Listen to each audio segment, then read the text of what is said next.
대만은 작년에 헌법재판소가 동성결혼을 인정하면서 아시아 최초로 동성결혼을 인정한 국가가 됐습니다. 오는 24일에는 동성결혼 합법화에 대한 국민들의 찬반 투표가 예정돼 있다고 하는데요. 네, 대만에서 사역하고 있는 신상욱 선교사님과 전화 연결해서 자세한 현지 소식 들어보겠습니다. 선교사님 나와 계십니까? 네, 안녕하십니까? 네, 안녕하십니까? 선교사님 먼저 간략한 본인 소개를 부탁드립니다. 네, 저는 대만 남부 까오슝에서 사역하고 있는 신상욱 선교사라고 합니다. 대만에 온 지는 2년 반 정도 되었고요. 현지 교회인 까오슝 성결교회에서 주일학교를 중심으로 다음 세대 사역을 담당하고 있습니다. 네. 자, 앞서 말씀드린 것처럼 동성결혼 합법화를 두고 찬반 투표가 열린다, 이런 소식을 들었는데요. 지금까지의 과정과 또 현황에 대해서 말씀을 좀 이어주시죠. 네, 오는 11월 24일은 대만 총선이 있는 날입니다. 그런데 올해 총선에는 선거뿐만 아니라 전국민 투표도 함께 이루어지는데요. 바로 동성혼과 그 교육 과정에 대한 부분입니다. 아시아 최초로 동성애 합법화를 통과시킨 나라, 이번에는 대만 국민들의 삶에 실질적으로 뿌리 내리게 하기 위해 두 가지 법 개정안을 들고 나온 것인데요. 첫 번째로는 현재 남성과 여성의 결합만을 결혼으로 명시하고 있는 현행법을 그대로 유지할 것인가, 아니면 남과 여뿐만 아니라 남과 남, 여와 여까지 합법적인 결혼으로 인정하도록 법을 개정할 것인가이고요. 두 번째로 동성애를 남녀 성평등 교육이라는 이름으로 전국의 모든 중학교, 초등학교까지 교과 과정으로 명시하고 어릴 때부터 동성애에 대해 편견을 갖지 않도록 가르치도록 바꿀 것인가, 아니면 현재의 공교육 정책을 그대로 유지할 것인가, 이 두 가지 안건이 바로 그러한 것입니다. 그리고 작년 5월 24일인데요. 한국의 헌법재판소에 해당하는 사법원 대법관 회의에서는 남녀 간의 결혼만을 인정한 대만 민법이 위헌이라는 결정이 내려지면서 실질적으로 대만이 아시아 최초의 동성혼 합법화 국가가 된 것입니다. 따라서 대만 의회는 2년 이내에 관련 법 개정을 정비해서 동성 커플의 결혼 신고를 할 수 있도록 시스템을 갖춰야 하고요. 2년 내에 관련 법 개정이 이루어지지 않더라도 동성 커플은 헌법재판소의 판결에 따라 혼인신고를 할 수 있게 된 겁니다. 작년에 이와 같은 판결과 또 조만간 있을 전국민 투표는 하루 아침에 진행된 것은 아닌데요. 대만의 성소수자이자 인권운동가인 치자 웨이 씨가 30년 전부터 동성혼 합법화를 위한 투쟁을 벌여왔습니다.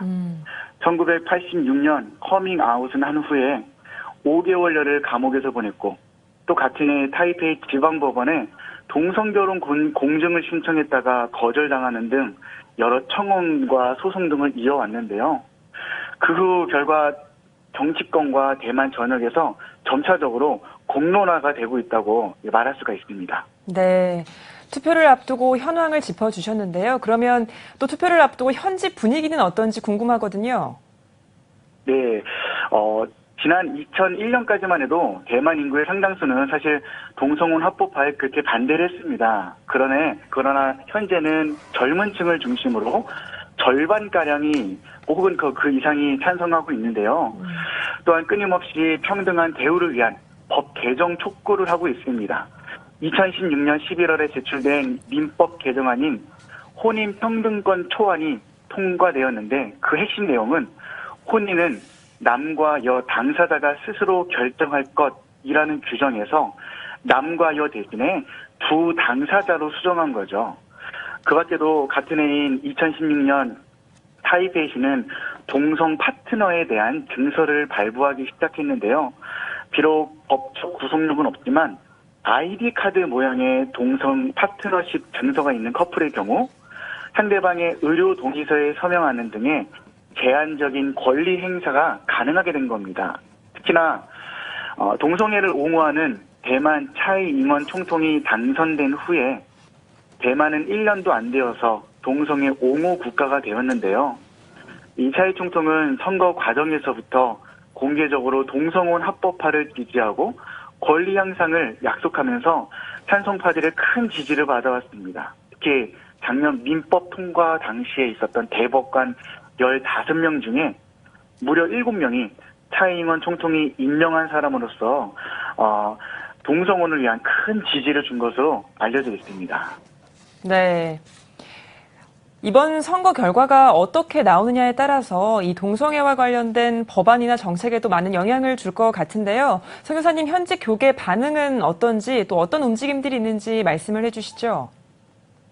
네, 동성애는 성경에서 금하신 아주 중대한 범죄라는 것을 분명하게 말씀하고 있습니다. 특히나 가족 중심의 아시아, 그중에서도 화교 사회에서 이런 일이 일어나고 있는 것은 적지 않은 충격을 주는 것 같은데요. 11월 24일 전국민 투표를 앞두고 대만교회는 현행법이 그대로 유지되도록 각종 집회를 통해 적극적으로 메시지를 전하고 있습니다.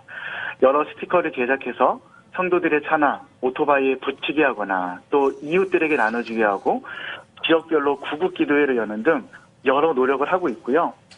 또한 차세대 행복연맹이라는 단체는 기독교 단체는 아니지만 홈페이지를 통해서 어떻게 투표를 해야 현행법이 그대로 유지가 되는지 등을 영상과 인터넷을 통해서 자세하게 알려주고 또 여러 교회들의 포스터와 전단지를 배포하는 등 여러 노력들을 아끼지 않고 있습니다. 네. 자, 이제 시간이 별로 없어서요. 마지막으로 한국교회와 성도님들께 전하고 싶은 메시지가 있으시면 짧게 한 말씀 전해주시죠. 성경은 분명히 하나님은 모든 사람이 구원을 받고 진리 아는 데 이르기를 원한다고 하셨는데요. 교회가 이런 시대적 변화를 피할 수는 없는 것 같습니다. 하지만 이럴수록 우리는 우리의 진짜 모습, 사랑 안에서 진리를 말하고 온유와 두려움으로 그들의 물음에 대답해야 될 것 같은데 이번 대만 선교의 결과는 분명 한국에도 큰 영향을 줄 겁니다.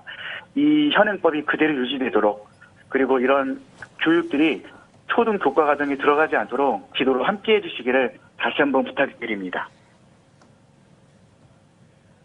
네, 선교사님 고생 많으셨고요. 오늘 계속해서 소식 전해주시면 감사하겠습니다. 오늘 전화 연결 고맙습니다.